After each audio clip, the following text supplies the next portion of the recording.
বাচ্চাদের জন্য শর্মা বানাচ্ছিলাম।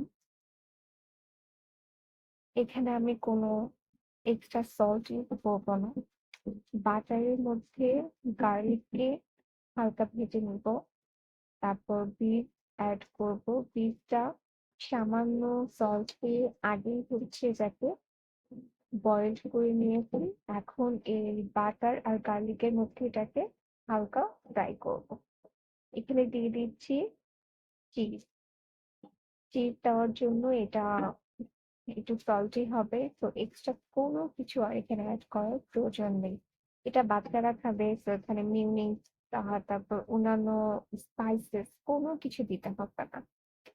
এই এটাকে এখন আমি শসা আর গাজরের মধ্যে মিক্স করব। তারপর অ্যাজ ইউজুয়াল শর্মা যেভাবে করা হয়, রুটির মধ্যে ফোল্ড করে নেব।